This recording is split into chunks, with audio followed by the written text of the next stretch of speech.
आज हम दूसरे कुरिन्थियों की पत्री में अध्याय 1, 2, 3 और 4 का अध्ययन करेंगे। अध्याय 1 पौलुस की ओर से जो परमेश्वर की इच्छा से मसीह यीशु का प्रेरित है, और भाई तिमुथियुस की ओर से परमेश्वर की उस कलीसिया के नाम जो कुरिन्थुस में है, और सारे अखया के सब पवित्र लोगों के नाम। हमारे पिता परमेश्वर और प्रभु यीशु मसीह की ओर से तुम्हें अनुग्रह और शांति मिलती रहे। हमारे प्रभु यीशु मसीह के परमेश्वर और पिता का धन्यवाद हो, जो दया का पिता और सब प्रकार की शांति का परमेश्वर है। वह हमारे सब क्लेशों में शांति देता है, ताकि हम उस शांति के कारण जो परमेश्वर हमें देता है उन्हें भी शांति दे सके जो किसी प्रकार के क्लेश में हो। क्योंकि जैसे मसीह के दुखों में हम अधिक सहभागी होते हैं, वैसे ही हम शांति में भी मसीह के द्वारा अधिक सहभागी होते हैं। यदि हम क्लेश पाते हैं तो यह तुम्हारी शांति और उद्धार के लिए है, और यदि शांति पाते हैं तो यह तुम्हारी शांति के लिए है, जिसके प्रभाव से तुम धीरज के साथ उन क्लेशों को सह लेते हो जिन्हें हम भी सहते हैं। हमारी आशा तुम्हारे विषय में दृढ़ है, क्योंकि हम जानते हैं कि तुम जैसे हमारे दुखों में वैसे ही शांति में भी सहभागी हो। हे भाइयों, हम नहीं चाहते कि तुम हमारे उस क्लेश से अनजान रहो जो आसिया में हम पर पड़ा। हम ऐसे भारी बोझ से दब गए थे जो हमारी सामर्थ्य से बाहर था, यहाँ तक कि हम जीवन से भी हाथ धो बैठे थे। वरन हमने अपने मन में समझ लिया था कि हम पर मृत्यु की आज्ञा हो चुकी है, ताकि हम अपना भरोसा न रखें वरन परमेश्वर का, जो मरे हुओं को जिलाता है। उसी ने हमें मृत्यु के ऐसे बड़े संकट से बचाया और बचाएगा, और उस पर हमारी यह आशा है कि वह आगे को भी बचाता रहेगा। तुम भी मिलकर प्रार्थना के द्वारा हमारी सहायता करोगे कि जो वरदान बहुतों के द्वारा हमें मिला, उसके कारण बहुत लोग हमारी ओर से धन्यवाद करें। क्योंकि हम अपने विवेक की इस गवाही पर घमंड करते हैं कि जगत में और विशेष करके तुम्हारे बीच हमारा चरित्र परमेश्वर के योग्य ऐसी पवित्रता और सच्चाई सहित था, जो शारीरिक ज्ञान से नहीं परंतु परमेश्वर के अनुग्रह के साथ था।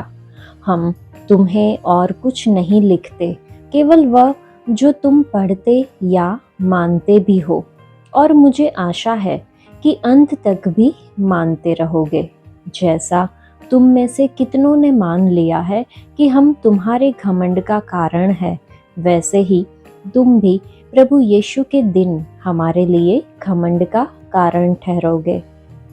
इसी भरोसे से मैं चाहता था कि पहले तुम्हारे पास आऊं कि तुम्हें एक और दान मिले, और तुम्हारे पास से होकर मकीदुनिया को जाऊं, और फिर मकीदुनिया से तुम्हारे पास आऊं, और तुम मुझे यहूदिया की ओर कुछ दूर तक पहुंचाओ। इसलिए मैंने जो यह इच्छा की थी, तो क्या मैंने चंचलता दिखाई? या जो करना चाहता हूँ, क्या शरीर के अनुसार करना चाहता हूँ कि मैं बाद में हाँ हाँ भी करूँ और नहीं नहीं भी करूँ? परमेश्वर सच्चा गवाह है कि हमारे उस वचन में जो तुमसे कहा, हाँ और नहीं दोनों नहीं पाए जाते। क्योंकि परमेश्वर का पुत्र यीशु मसीह, जिसका हमारे द्वारा अर्थात मेरे और सिलवानुस और तिमुथियुस के द्वारा तुम्हारे बीच में प्रचार हुआ, उसमें हाँ और नहीं दोनों नहीं थे, परंतु उसमें हाँ ही हाँ हुई। क्योंकि परमेश्वर की जितनी प्रतिज्ञाएं हैं वे सब उसी में हाँ के साथ है, इसलिए उसके द्वारा आमीन भी हुई कि हमारे द्वारा परमेश्वर की महिमा हो। और जो हमें तुम्हारे साथ मसीह में दृढ़ करता है और जिसने हमारा अभिषेक किया, वही परमेश्वर है, जिसने हम पर छाप भी कर दी है और बयाने में आत्मा को हमारे मनों में दिया। मैं परमेश्वर को गवाह करके कहता हूँ कि मैं अब तक कुरिन्थुस में इसलिए नहीं आया कि मुझे तुम पर तरस आता था। यह नहीं कि हम विश्वास के विषय में तुम पर प्रभुता जताना चाहते हैं, परंतु तुम्हारे आनंद में सहायक है, क्योंकि तुम विश्वास ही से स्थिर रहते हो। यहाँ पर हम देखते हैं कि शुरुआती अध्याय में पौलुस परमेश्वर को सब प्रकार की शांति के स्रोत के रूप में उजागर करता है। वह अपने दुखों के अनुभवों को साझा करता है और बताता है कि कैसे इन कठिनाइयों ने परमेश्वर पर उसकी निर्भरता को और गहरा कर दिया है। पौलुस शांति के महत्व पर जोर देता है, न केवल अपने लिए बल्कि विश्वासियों को उनके संघर्षों में दूसरों को शांति देने में सक्षम बनाने के लिए। हमारी परीक्षाएं व्यर्थ नहीं है, वे हमें उन लोगों की मदद करने के लिए तैयार करती है जो समान चुनौतियों का सामना करते हैं। परमेश्वर हमारे दुखों में गहराई से शामिल है, शांति और सामर्थ्य प्रदान करते हैं। वचन 3 और 4 को जब हम पढ़ते हैं तो हम समझ पाते हैं कि अपने संकटों में दृढ़ बने रहे। हमारे प्रभु यीशु मसीह के परमेश्वर और पिता का धन्यवाद हो, जो दया का पिता और सब प्रकार की शांति का परमेश्वर है। वह हमारे सब क्लेशों में हमें शांति देता है, ताकि हम उस शांति के कारण जो परमेश्वर हमें देता है उन्हें भी शांति दे सके जो किसी प्रकार के क्लेश में हो। जीवन कभी भी किसी परेशानी, परीक्षा या क्लेश के बिना नहीं व्यतीत होता है। जब तक हम इस भौतिक देह में जीवन जी रहे हैं, तब तक चाहे वह कठिन हो या छोटा, हमेशा किसी न किसी प्रकार का कष्ट रहेगा, क्योंकि हम युद्ध के मैदान में हमारी आत्मा के शत्रु शैतान के विरुद्ध युद्ध लड़ रहे हैं। एक और परमेश्वर हमारे जीवन में उनकी स्वर्गीय और उद्देश्यपूर्ण इच्छा को कार्यान्वित कर रहे हैं, वहीं दूसरी ओर शैतान अपनी अनेक भ्रामक युक्तियों के माध्यम से हमारी आत्माओं पर विजय पाने के लिए पुरजोर संघर्ष और कोशिशें कर रहा है। कई बार परमेश्वर हमें किसी परेशानी या समस्या से इसलिए गुजरने देते हैं ताकि हम उनमें मजबूत बने, उन पर ज्यादा विश्वास करें और दूसरे व्यक्ति का सहारा बने जो उसी परेशानी से उस समय गुजर रहा हो, जबकि हम उसी परीक्षा से गुजरकर परिपक्व हो चुके हैं और उस परिस्थिति के बारे में बेहतर सोच और समझ हासिल कर चुके हैं। पौलुस कहता है कि जैसे मसीह के दुखों में हम सहभागी हैं, वैसे ही शांति या सांत्वना में भी हम मसीह के द्वारा ज्यादा सहभागी होते हैं। जितना ज्यादा हम पीड़ा को सहते हैं, उतना ही ज्यादा हम पवित्र आत्मा में प्रेम और शांति का अनुभव करते हैं। एक व्यक्ति को दूसरे व्यक्ति को समझने और उसके साथ सहानुभूति रखने के लिए विपत्तियों से गुजरना पड़ता है। परमेश्वर बहुत धर्मी है, वह हमें वह व्यक्ति बनाने के लिए हर अच्छे या बुरे, प्रसन्नता या दुख के रास्ते लेकर जाते हैं जो हमें होना चाहिए। भजन संहिता 34 में लिखा हुआ है कि धर्मी पर बहुत सी विपत्तियां पड़ती तो है, परंतु यहोवा उसको उन सब से मुक्त करता है। वह उसकी हड्डी हड्डी की रक्षा करता है और उनमें से एक भी टूटने नहीं पाती। प्रेरित पौलुस दुखों से अपरिचित नहीं है। जब उसे कोड़े मारे गए, पत्थर मारे गए और डंडों से पीटा गया, तो उसे वह वचन याद आया होगा कि उसकी एक भी हड्डी टूटने नहीं पाएगी। परमेश्वर उन सभी के प्रति वफादार है जो उन्हें पुकारते हैं और उन पर विश्वास करते हैं। चाहे कोई भी परीक्षा या प्रलोभन हो, वह हमें पराजित नहीं होने देंगे, क्योंकि उन्होंने हमें मसीह के रूप में सुरक्षा प्रदान की है। तुम किसी ऐसी परीक्षा में नहीं पड़े जो मनुष्य के सहने से बाहर है। परमेश्वर सच्चा है और वह तुम्हें सामर्थ्य से बाहर परीक्षा में न पड़ने देगा। वरन परीक्षा के साथ निकास भी करेगा कि तुम सह सको। ऐसा हमने पहले कुरिन्थियों की पत्री अध्याय 10 में देखा था। तो हमारे दुखों, परीक्षाओं और परेशानियों के माध्यम से हिम्मत रखे और मजबूत बने। आपको पुरस्कृत किया जाएगा। आप परमेश्वर द्वारा त्यागे नहीं जाएंगे, जो कोमलता के साथ आपकी देखभाल करते हैं। पौलुस स्वर्गीय पिता की स्तुति करता है, जो न केवल उसके प्रति बल्कि मसीह में विश्वास करने वाले सभी लोगों के प्रति बहुत दयालु और प्रेमपूर्ण और शांति देने वाला है। पौलुस ने परमेश्वर के महान प्रेम और दया का अनुभव किया, क्योंकि जब मसीह के अनुयायी के रूप में दूसरों को मसीह का सुसमाचार सुनाने की अपनी सेवकाई करते हुए उसे दर्दनाक अनुभव हुए, तो उसने परमेश्वर की शांति, सामर्थ और सहायता प्राप्त की। जब पौलुस ने दूसरों को मसीह के सुसमाचार की घोषणा करने की अपनी सेवकाई की, तो उसने अपने क्रूर शत्रुओं और अपने विरोधियों के कारण कई कठिनाइयों और परीक्षाओं का सामना किया, यहाँ तक कि मृत्यु की स्थिति तक। लेकिन पौलुस ने अपने काम को परमेश्वर का धन्यवाद और प्रशंसा करके जारी रखा, जिसने उसकी परीक्षा के क्षणों में उसे शांति और सामर्थ्य दी। पौलुस हमें बताता है कि परमेश्वर हमें अपना आराम देते हैं, ताकि हम भी दूसरों को आराम दे सके जो हमारे जैसे अपने जीवन में पीड़ित है। पौलुस हमें बताता है कि परमेश्वर हमें अपने वरदान देते हैं, ताकि हम उन्हें दूसरों के साथ साझा कर सके और इस प्रकार दूसरों के लिए परमेश्वर के प्रेम और दया को देख सके। प्रभु यीशु, मैं आपका धन्यवाद देती हूँ और आप मेरी परीक्षाओं के क्षणों में मुझे शांति देने और मुझे मेरी सभी परेशानियों से बाहर निकालने के लिए आपकी प्रशंसा करती हूँ। मुझे जीत दिलाने और आप में मेरे विश्वास को मजबूत करने और मुझे यह ज्ञान देने के लिए धन्यवाद कि आप मेरे लिए मेरी लड़ाई लड़ने के लिए मौजूद है। प्रभु, मुझे अपनी कृपा प्रदान करे, ताकि मैं दूसरों को उनकी परीक्षाओं के क्षणों के दौरान उसे शांति से सांत्वना और मजबूत कर सकूं, जो मुझे अपने परीक्षाओं के क्षणों के दौरान आपसे मिली थी। ऐसी हमें प्रार्थना करनी चाहिए।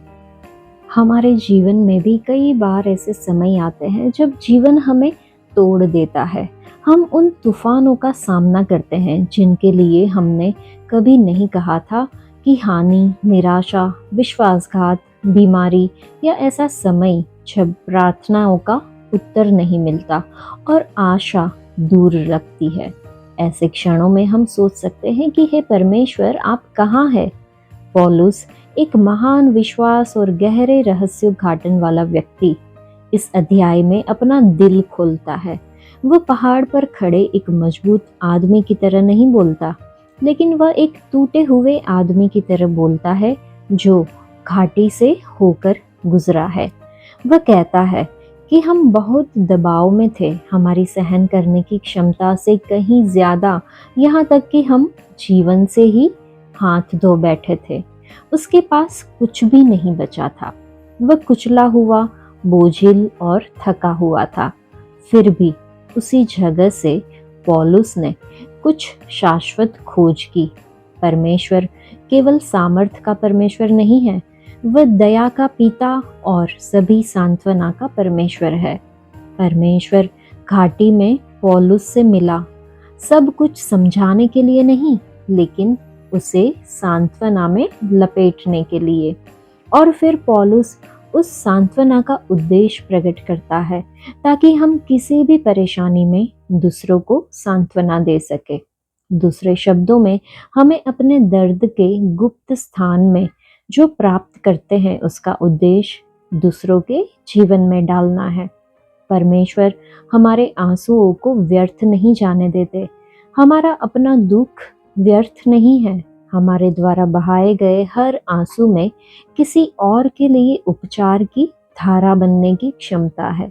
जिस घाटी ने हमें लगभग नष्ट कर दिया हो, वह वही जगह हो सकती है जहां कोई और आशा पा सकता है।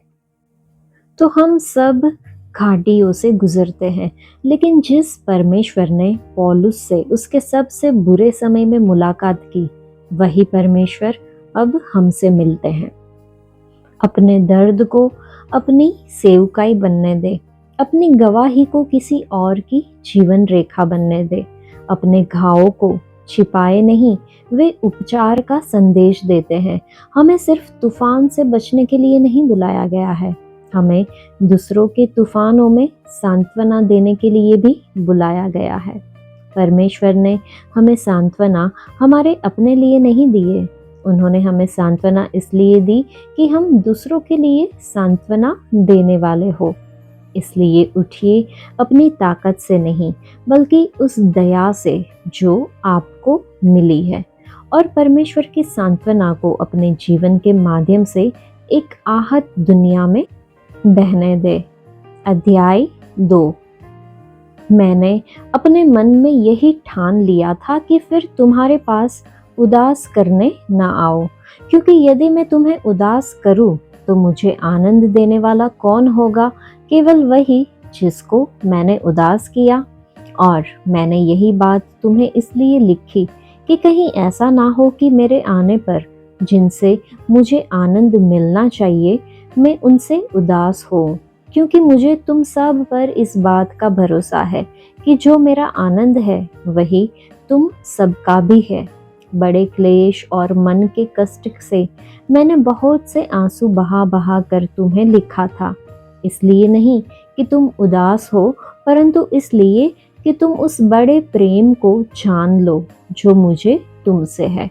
यदि किसी ने उदास किया है तो मुझे ही नहीं, वरन कुछ कुछ तुम सबको भी उदास किया है। ऐसे जन के लिए ये दंड जो भाइयों में से बहुतों ने दिया बहुत है। इसलिए इससे भला यह है कि उसका अपराध क्षमा करो और शांति दो, ना हो कि ऐसा मनुष्य बहुत उदासी में डूब जाए।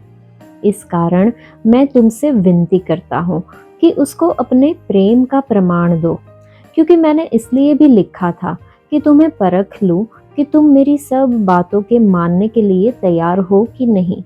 जिसका तुम कुछ क्षमा करते हो उसे मैं भी क्षमा करता हूँ, क्योंकि मैंने भी जो कुछ क्षमा किया है, यदि किया है तो तुम्हारे कारण मसीह की जगह में होकर क्षमा किया है, कि शैतान का हम पर दाव न चले, क्योंकि हम उसकी युक्तियों से अनजान नहीं। जब मैं मसीह का सुसमाचार सुनाने को त्रोआस आया और प्रभु ने मेरे लिए एक द्वार खोल दिया, तो मेरे मन में चैन न मिला, इसलिए कि मैंने अपने भाई तीतुस को नहीं पाया। इसलिए उनसे विदा होकर मैं मकीदुनिया को चला गया। परंतु परमेश्वर का धन्यवाद हो, जो मसीह में सदा हमको जय के उत्सव में लिए फिरता है और अपने ज्ञान की सुगंध हमारे द्वारा हर जगह फैलाता है, क्योंकि हम परमेश्वर के निकट उद्धार पाने वालों और नाश होने वालों दोनों के लिए मसीह की सुगंध है। कुछ के लिए तो मरने के निमित्त मृत्यु की गंध, और कितनों के लिए जीवन के निमित्त जीवन की सुगंध। भला इन बातों के योग्य कौन है? क्योंकि हम उन बहुतों के समान नहीं जो परमेश्वर के वचन में मिलावट करते हैं, परंतु मन की सच्चाई से और परमेश्वर की ओर से परमेश्वर को उपस्थित जानकर मसीह में बोलते हैं। इस अध्याय में पौलुस कलीसिया के भीतर बिना शर्त प्रेम से क्षमा की आवश्यकता पर चर्चा करता है। वह अनुशासन के एक विशिष्ट मामले को संबोधित करता है और मेल मिलाप के महत्व पर जोर देता है। पौलुस समझाता है कि एकता और संगति के लिए क्षमा बहुत जरूरी है, जो मसीह के द्वारा हमें मिले अनुग्रह को दर्शाता है। जैसे हमें क्षमा किया गया है, वैसे ही हमें दूसरों को अनुग्रह देने के लिए बुलाया जाता है। अनुशासन का लक्ष्य निंदा के बजाय बहाली होना चाहिए। जब हम वचन 11 को पढ़ते हैं तो लिखा है कि शैतान का हम पर दाव न चले, क्योंकि हम उसकी युक्तियों से अनजान नहीं। शैतान ने उस जन को पाप करने के लिए उकसाया। संभवतः वह पहले कुरिन्थियों की पत्री के 5वें अध्याय का व्यक्ति था जिसने अपनी सौतेली माँ के साथ गलत व्यवहार किया था। फिर जब उसे पता चला तो उसे कुछ समय के लिए कलीसिया से बहिष्कृत कर दिया गया, जब तक कि उसने पश्चाताप नहीं किया। ये उसे अनुशासित करने के लिए पौलुस के कहने पर किया गया था। पौलुस की अनुपस्थिति में कलीसिया ने उसके आदेशों का पालन किया और ऐसा लगा कि सजा काम कर गई है।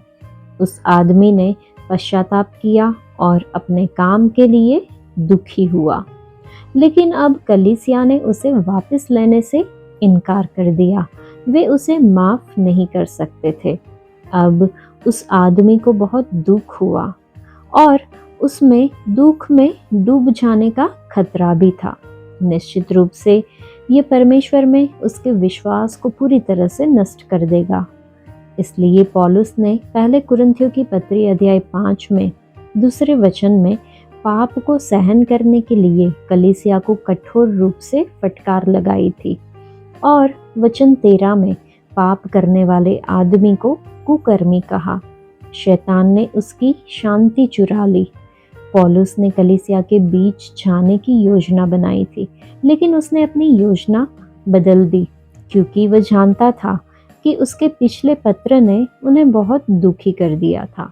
वह उनसे खुशी में मिलना चाहता था, दुख में नहीं। इसलिए उसने अपनी योजना बदल दी। क्योंकि उसने अपनी योजना बदल दी, कुरिन्थ के कुछ लोगों ने उसे सरफिरा कहा। उन्होंने आरोप लगाया कि वह अपना वादा पूरा नहीं कर सका। इस प्रकार एक भयानक गलतफहमी पैदा हुई जिसका खंडन पौलुस को अगले अध्यायों में करना पड़ा।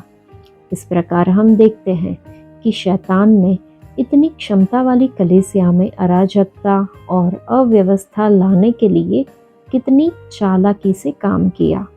पौलुस ने उनसे गिरे हुए भाई को वापस कलीसिया में लाने के लिए कहने में सही किया।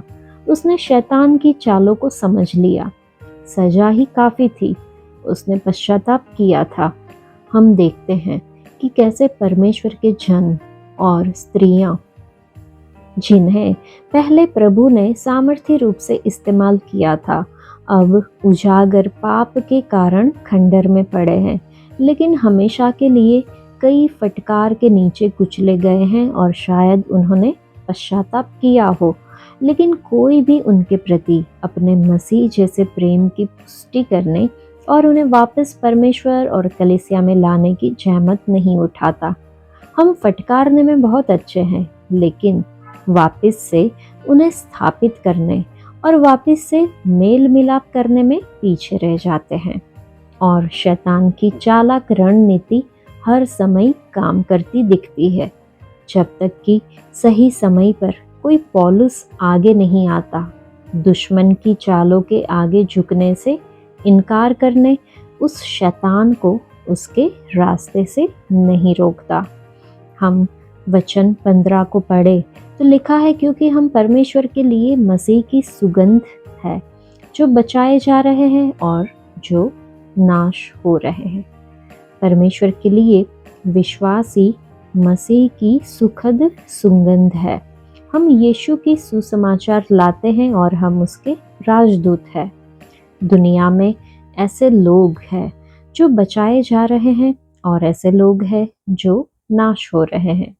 मसीहियों के रूप में हम जीवन में दोनों समूहों के लोगों के बीच चलते हैं, लेकिन हर किसी को मसीह की सुगंध एक ही जैसी नहीं मिलती। वचन 16 में विश्वासियों को या तो नाश होने वालों के लिए मृत्यु और मृत्यु की गंध से वर्णित किया है, बचाए जाने वालों के लिए जीवन लाने वाली सुगंध के रूप में वर्णित किया गया है। हर कोई ये नहीं सोचेगा कि हम मसीह की सुखद सुगंध है, लेकिन परमेश्वर की राय मनुष्य की राय से बड़ी है। यीशु के अनुयायी उसके लिए सुखद सुगंध है और जहाँ कहीं भी वे जाते हैं उनके पास परमेश्वर का ज्ञान फैलाने का उद्देश्य होता है।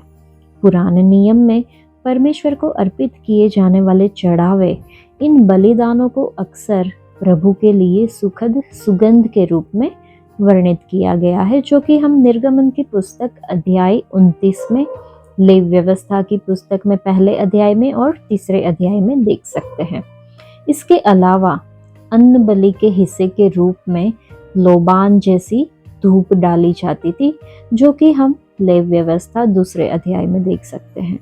मंदिर में चढ़ाए जाने वाले बलिदानों और भेंटों के परिणाम स्वरूप बहुत सारी सुखद सुगंधों से भर जाता था।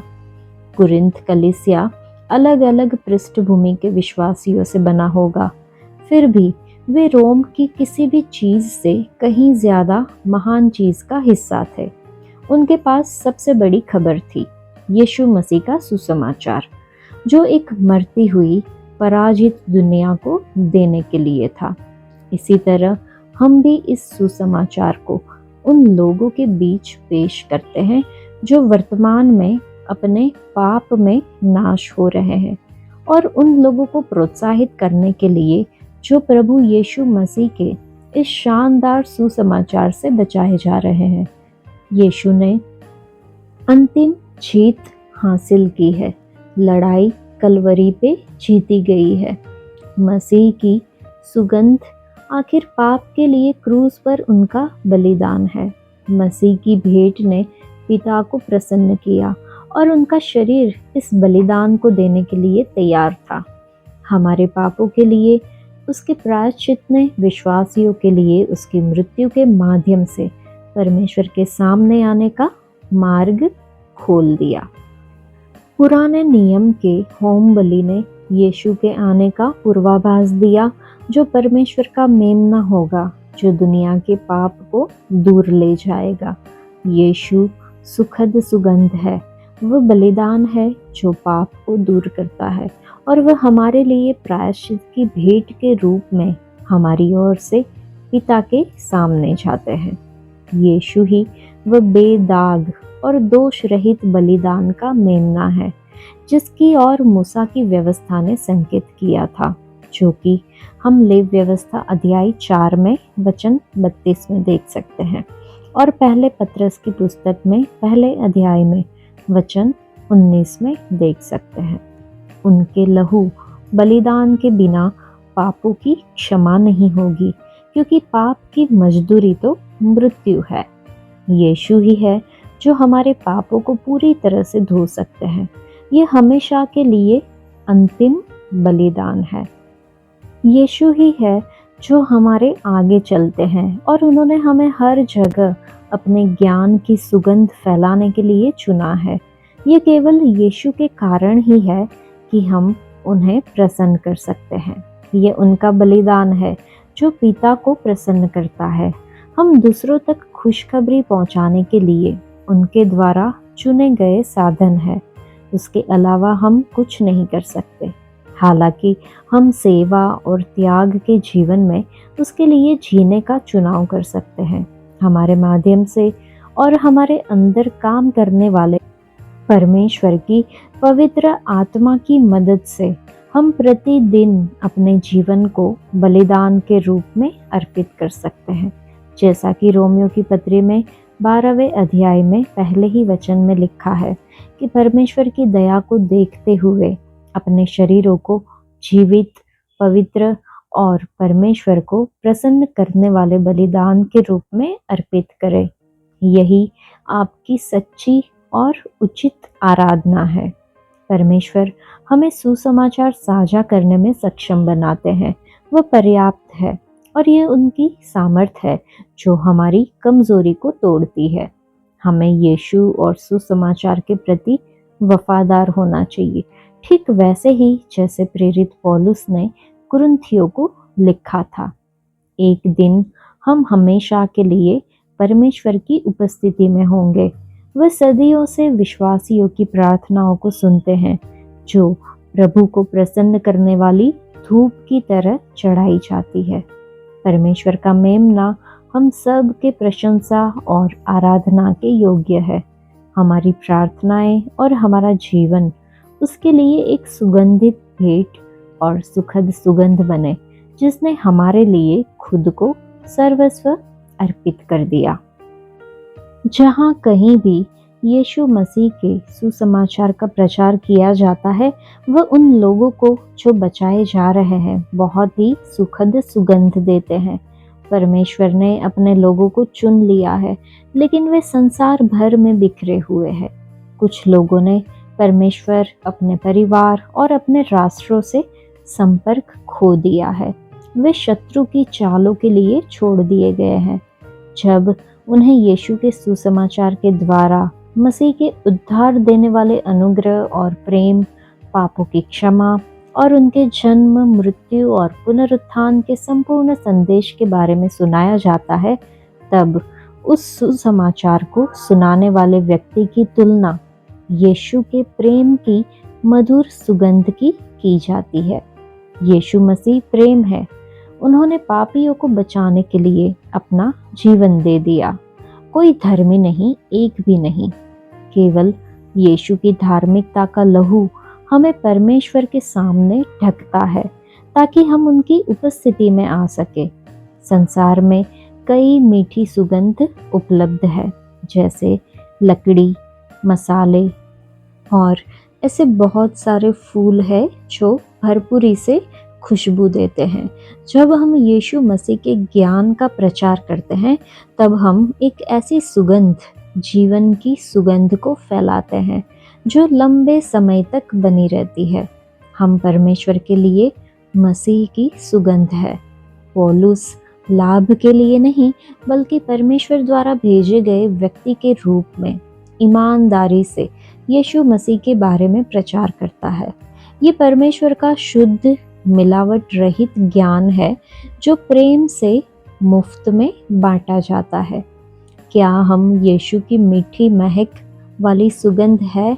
जहाँ भी हम जाते हैं, क्या हम यीशु बचाते हैं इसकी सुगंध अपने साथ ले जाते हैं? अगर हम सभी ऐसा करते तो हमारे राष्ट्र सुंदर, सुगंधित, भीनी सुगंध से भरी कलीसिया से भरे होते। अध्याय 3।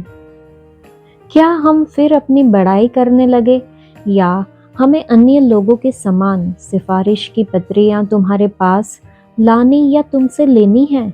हमारी पत्री तुम ही हो, जो हमारे हृदयों पर लिखी हुई है और उसे सब मनुष्य पहचानते और पढ़ते हैं। ये प्रकट है कि तुम मसीह की पत्री हो, जिसको हमने सेवकों के समान लिखा, और जो स्याही से नहीं, परंतु जीवते परमेश्वर के आत्मा से, पत्थर की पट्टियों पर नहीं, परंतु हृदय की मांस रूपी पट्टियों पर लिखी है। हम मसीह के द्वारा परमेश्वर पर ऐसा ही भरोसा रखते हैं।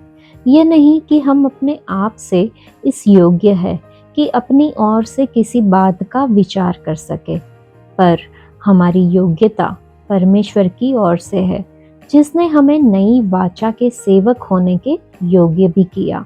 शब्द के सेवक नहीं, वरन आत्मा के, क्योंकि शब्द मारता है पर आत्मा जिलाता है। यदि मृत्यु की वह वाचा, जिसके अक्षर पत्थरों पर खोदे गए थे, यहाँ तक तेजोमयी हुई कि मूसा के मुंह पर के तेज के कारण, जो घटता भी जाता था, इस्राएली उसके मुंह पर दृष्टि नहीं कर सकते थे, तो आत्मा की वाचा और भी तेजोमयी क्यों न होगी? क्योंकि जब दोषी ठहराने वाली वाचा तेजोमयी थी, तो धर्मी ठहराने वाली वाचा और भी तेजोमयी क्यों न होगी? और जो तेजोमयी था, वह भी उस तेज के कारण, जो उससे बढ़कर तेजोमयी था, कुछ तेजोमयी न ठहरा। क्योंकि जब वह जो घटता जाता था तेजोमयी था, तो वह जो स्थिर रहेगा और भी तेजोमयी क्यों न होगा? इसलिए ऐसी आशा रखकर हम हियाव के साथ बोलते हैं, और मूसा के समान नहीं, जिसने अपने मुंह पर पर्दा डाला था, ताकि इस्राएली उस घटने वाले तेज के अंत को न देखे, परंतु वे मतिमंद हो गए, क्योंकि आज तक पुराना नियम पढ़ते समय उनके हृदयों पर वही पर्दा पड़ा रहता है, पर वह मसीह में उठ जाता है। आज तक जब कभी मूसा की पुस्तक पढ़ी जाती है तो उनके हृदय पर पर्दा पड़ा रहता है, परंतु जब कभी उनका हृदय प्रभु की ओर फिरेगा तब वह पर्दा उठ जाएगा। प्रभु तो आत्मा है और जहाँ कहीं प्रभु का आत्मा है वहाँ स्वतंत्रता है। परंतु जब हम सब के उघाड़े चेहरे से प्रभु का प्रताप इस प्रकार प्रकट होता है जिस प्रकार दर्पण में, तो प्रभु के द्वारा जो आत्मा है हम उसी तेजस्वी रूप में अंश अंश करके बदलते जाते हैं। इस अध्याय में हम देखते हैं कि पौलुस ने पुरानी वाचा की तुलना जो दंड लाती थी अनुग्रह की नई वाचा से की, जो जीवन और धार्मिकता लाती है। पौलुस पवित्र आत्मा की महिमा पर जोर देता है जो व्यवस्था की घटती हुई महिमा से बढ़कर है। विश्वासियों के पास अब परमेश्वर तक सीधी पहुंच और उसकी महिमा को प्रतिबिंबित करने की क्षमता का विशेष अधिकार है। पवित्र आत्मा हमें परमेश्वर की महिमा को प्रतिबिंबित करते हुए परिवर्तित जीवन जीने की सामर्थ्य देता है। हम विश्वास के साथ परमेश्वर के पास जा सकते हैं, ये जानते हुए कि हम मसीह में स्वीकार किए गए हैं। इस अध्याय के वचन 18 को जब हम पढ़ते हैं तो लिखा है, और हम सब के सब प्रभु की महिमा को प्रतिबिंबित करने वाले अनावृत चेहरों के साथ उसी स्वरूप में अंश अंश करके उसी महिमा में बदलते जाते हैं जो प्रभु की ओर से है, जो आत्मा है। प्रेरित पौलुस हमें दूसरे कुरिन्थियों की इस पत्री में अध्याय 3 से 6 में कुछ सुंदर बातें सिखाता है। वह हमें बताता है कि यीशु से पहले लोग परमेश्वर की महिमा को पूरी तरह से नहीं देख सकते थे। एक पर्दा था, कुछ ऐसा जो उनके दिलों और समझ को अवरुद्ध करता था। यहाँ तक कि मूसा को भी परमेश्वर से मिलने के बाद पर्दा ओढ़ना पड़ा, क्योंकि उनकी महिमा को सहना बहुत मुश्किल था। लेकिन अब यीशु मसीह के माध्यम से पर्दा हटा दिया गया है। जब हम प्रभु की ओर मुड़ते हैं तो हमें छिपने की ज़रूरत नहीं होती। हमारे दिल खुले हैं, हमारे चेहरे खुले हैं और हम उन्हें देखने के लिए स्वतंत्र हैं। हम अब उनकी सुंदरता, उनकी सच्चाई और उनके प्रेम को स्पष्ट रूप से और करीब से देख सकते हैं। जैसे जैसे हम यीशु को देखते रहते हैं, कुछ शक्तिशाली घटित होता है। हम उसे प्रतिबिंबित करना शुरू करते हैं। जैसे दर्पण प्रकाश को प्रतिबिंबित करता है, वैसे ही हम मसीह की महिमा और चरित्र को प्रतिबिंबित करना शुरू करते हैं। ये परिवर्तन एक साथ नहीं होता है, बल्कि धीरे धीरे कदम दर कदम एक महिमा की डिग्री से दूसरी तक होता है। और ये कार्य हमारा नहीं है, यह हमारे भीतर परमेश्वर की आत्मा द्वारा किया जाता है। इस अध्याय का 3 वचन जब हम पढ़ते हैं तो हम समझते हैं कि हमें मसीह की पत्री बनना है। मसीह की पत्री घोषित किए गए। आप देखते हैं कि आप मसीह की ओर से एक पत्र है। कुरिन्थु वासी पहले फूट की एक तस्वीर थे। आत्मिक वरदानों को लेकर भ्रम, प्रतिमाओं को चढ़ाए गए भोजन के सेवन पर प्रश्न और भी बहुत कुछ।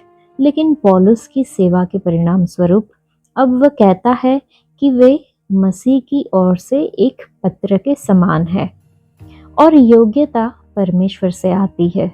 हम सिर्फ परमेश्वर के हाथ में उपकरण है।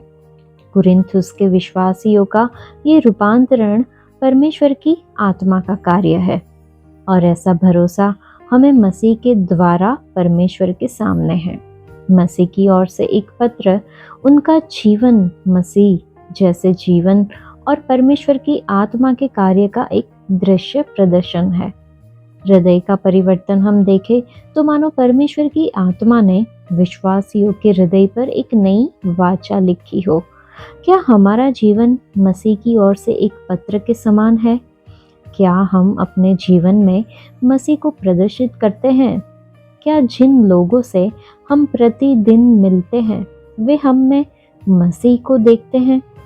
हमारे क्लेशों में, धीरज में, मेहनत में, सही होने पर भी दुख सहने की इच्छा में, पवित्रता, समय, धैर्य और दयालुता में, पवित्र आत्मा में और सच्चे प्रेम में, सच्ची बातचीत में और परमेश्वर की सामर्थ्य में, धर्म के हथियारों के साथ।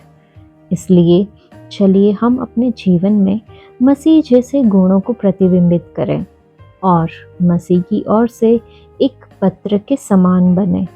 हो सकता है कि हम ही एकमात्र बाइबल हो जिसे हमारे आसपास के लोगों ने देखा या पढ़ा हो। अध्याय 4। इसलिए जब हम पर ऐसी दया हुई कि हमें यह सेवा मिली तो हम हियाव नहीं छोड़ते, परंतु हमने लज्जा के गुप्त कामों को त्याग दिया और न चतुराई से चलते और न परमेश्वर के वचन में मिलावट करते हैं, परंतु सत्य को प्रकट करके परमेश्वर के सामने हर एक मनुष्य के विवेक में अपनी भलाई बैठाते हैं। परंतु यदि हमारे सुसमाचार पर पर्दा पड़ा है तो यह नष्ट होने वालों ही के लिए पड़ा है और उन अविश्वासियों के लिए जिनकी बुद्धि इस संसार के ईश्वर ने अंधी कर दी है, ताकि मसीह जो परमेश्वर का प्रतिरूप है उसके तेजोमय सुसमाचार का प्रकाश उन पर न चमके। क्योंकि हम अपने को नहीं परंतु मसीह यीशु को प्रचार करते हैं कि वह प्रभु है, और अपने विषय में यह कहते हैं कि हम यीशु के कारण तुम्हारे सेवक हैं। इसलिए कि परमेश्वर ही है जिसने कहा अंधकार में से ज्योति चमके, और वही हमारे हृदयों में चमका कि परमेश्वर की महिमा की पहचान की ज्योति यीशु मसीह के चेहरे से प्रकाशमान हो। परंतु हमारे पास वह धन मिट्टी के बर्तनों में रखा है कि यह असीम सामर्थ हमारी ओर से नहीं वरन परमेश्वर ही की ओर से ठहरे। हम चारों ओर से क्लेश तो भोगते हैं पर संकट में नहीं पड़ते, निरुपाय तो है पर निराश नहीं होते, सताए तो जाते हैं पर त्यागे नहीं जाते, गिराए तो जाते हैं पर नष्ट नहीं होते। हम यीशु की मृत्यु को अपनी देह में हर समय लिए फिरते हैं कि यीशु का जीवन भी हमारी देह में प्रकट हो, क्योंकि हम जीते जी सर्वदा यीशु के कारण मृत्यु के हाथ में सौंपे जाते हैं कि यीशु का जीवन भी हमारे मरणहार शरीर में प्रकट हो। इस प्रकार मृत्यु तो हम पर प्रभाव डालती है और जीवन तुम पर, इसलिए कि हम में वही विश्वास की आत्मा है जिसके विषय में लिखा है, मैंने विश्वास किया इसलिए मैं बोला। अतः हम भी विश्वास भी करते हैं इसीलिए बोलते हैं, क्योंकि हम जानते हैं कि जिसने प्रभु यीशु को जिलाया वही हमें भी यीशु में भागी जानकर जिलाएगा और तुम्हारे साथ अपने सामने उपस्थित करेगा। क्योंकि सब वस्तुएं तुम्हारे लिए है, ताकि अनुग्रह बहुतों के द्वारा अधिक होकर परमेश्वर की महिमा के लिए धन्यवाद भी बढ़ाए।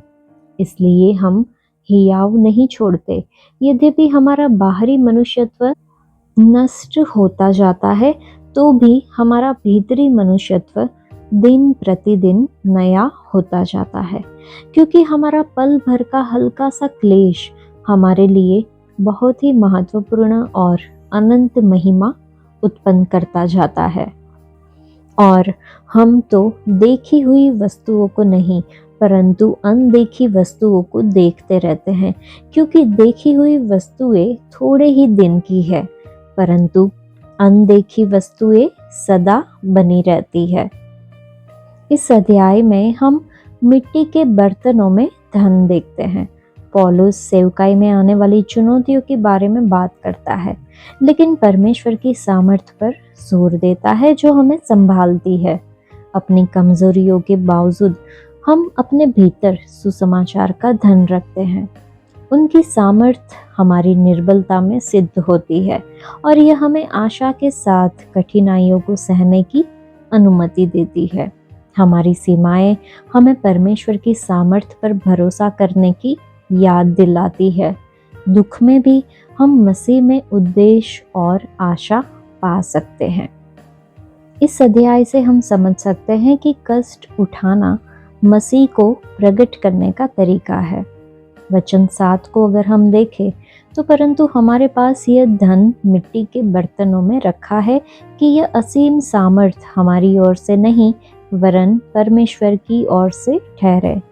हम हर ओर से कठोरता से दबाए जाते हैं पर कुचले नहीं जाते, हताश होते हैं पर निराश नहीं होते, सताए जाते हैं पर त्यागे नहीं जाते, मार दिए गए लेकिन नष्ट नहीं हुए। ये हम 8वें और 9वें वचन में देखते हैं। और वचन 10 में हम देखते हैं कि हम यीशु की मृत्यु को अपनी देह में हर समय लिए फिरते हैं कि यीशु का जीवन भी हमारी देह में प्रकट हो। यहाँ पौलुस प्रेरितों को कमजोर मिट्टी के बर्तन और सुसमाचार को परमेश्वर की सामर्थ्य के रूप में इन कमजोर मिट्टी के बर्तन में धन के रूप में संदर्भित करता है। प्रेरितों के जीवन में धन अर्थात सुसमाचार को प्रदर्शित करने के लिए उन्हें कठिन दबाव, उलझन, सताए जाने और मारे जाने जैसी कठिनाइयों से गुजरना पड़ा।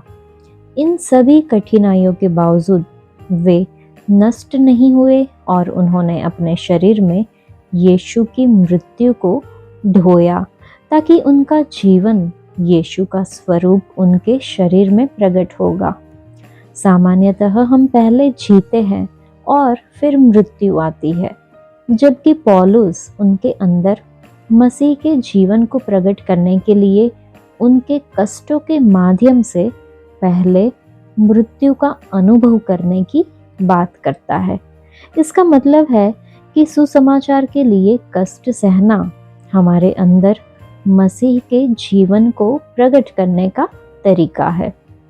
हमारे बारे में क्या? वास्तव में हम में से कुछ लोगों के लिए सुसमाचार को स्वीकार करने के बाद जीवन कई आशीषों के साथ आरामदायक होता है। अब मसीह के जीवन को हम में प्रकट करने के लिए हमें सुसमाचार के लिए पीड़ा सहने के लिए आगे आना चाहिए। हम ऐसा कैसे करें? हमें अब अपने लिए नहीं बल्कि उनके लिए जीना चाहिए जो हमारे लिए मरा, और इसे अपना लक्ष्य प्रभु को प्रसन्न करना बनाना चाहिए, जैसा कि पौलुस ने कहा है। और कुछ बातों को हम ज़्यादा से ज़्यादा करना सीख सकते हैं, जैसे कि ज़्यादा प्रार्थना समय जहाँ पे हम आशीष मांगने के बजाय परमेश्वर की इच्छा के बारे में सुने, परमेश्वर के वचनों को पढ़ना, उनकी आज्ञाओं को मानना और दूसरों के साथ साझा करना, अपनी जीवन शैली के माध्यम से सुसमाचार की गवाही देना और उसे साझा करना, मसीह की महिमा करने के लिए उत्पीड़न का सामना करने के लिए तैयार रहना। सुसमाचार परमेश्वर की सामर्थ्य है। सुसमाचार के लिए कष्ट सहना हमारे अंदर मसीह के जीवन को प्रकट करता है। हमें प्रभु को प्रसन्न करना है, अपना लक्ष्य यही बनाना है। आज के लिए इतना ही। परमेश्वर आप सबको आशीष दे। धन्यवाद।